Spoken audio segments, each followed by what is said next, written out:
राजस्थान के देवलियो नियारा विधानसभा उपचुनाव में निर्दलीय प्रत्याशी नरेश मीणा या फिर कहे कि कांग्रेस से बगावत कर चुनावी मैदान में अपनी किस्मत आजमाने वाले नरेश मीणा के थप्पड़ कांड के बाद न सिर्फ राजस्थान बल्कि देश भर में ये चर्चा का मुद्दा बना हुआ है।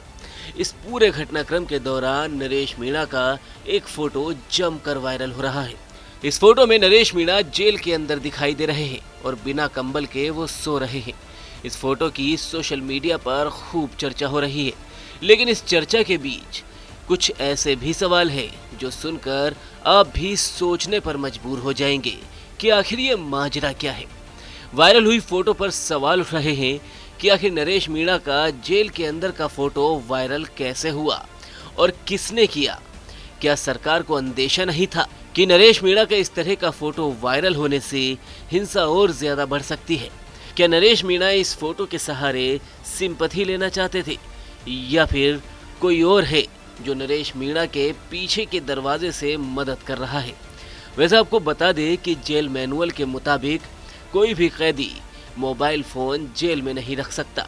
इस मामले पर सूत्रों से बात करने पर पता चला कि कहीं ना कहीं पुलिस पर ऊपरी दबाव होने की वजह से फोटो वायरल हुआ। पुलिस प्रशासन की कमी यही देखने को नहीं मिली, बल्कि कार्रवाई करने में हुई देरी को लेकर भी पुलिस प्रशासन पर सवाल उठ रहे हैं। और सवाल खुद भजनलाल सरकार में कैबिनेट मंत्री किरोड़ीलाल मीणा उठा रहे हैं। TV9 से खास बातचीत में किरोड़ीलाल मीणा ने अपनी ही सरकार होने के बावजूद पुलिस प्रशासन को घेरते हुए कहा कि टोंक हिंसा में सरकार का इंटेलिजेंस फेल्योर है। शायद हमारे सरकार में तो पहली एक घटना ऐसी हुई है जिसमें मैं अधिकारियों की लापरवाही मानूंगा। और इसके बाद में ये बताया जाता है, जानकारी आती है कि नरेश मीणा पुलिस की कस्टडी से फरार हुआ। ये कितनी बड़ी लापरवाही है? वो क्या है, दरअसल में जैसे वही रात में कार्रवाई करना किसी भी तरह से उचित नहीं था। जैसे उसको पकड़ा, पत्थरबाजी चालू हो गई और छुड़ा के भाग गया। तो ये भी एक बहुत बड़ा कमी पुलिस की तरफ से रही है। मैंने कल भी ये स्वीकार किया था कि लैप्सेस रहे।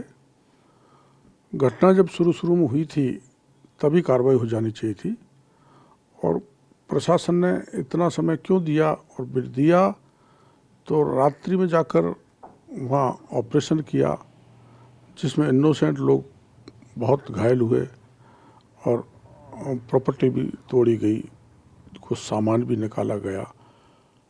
मेरी समझ में 80-90 मोटरसाइकिलों में भी आग लगा दी। तो ये फिर उसी समय मैंने DG से बात की थी। मैंने कहा फिर रात में ऐसी कार्रवाई मत करो, आप सुबह करना। तो फिर दूसरे दिन उन्होंने कार्रवाई करके आरोपी नरेश मीणा को पकड़ लिया था। बता दें कि नरेश मीणा की गिरफ्तारी के बाद पुलिस प्रशासन पर दोनों ही तरफ से दबाव बनाया जा रहा है।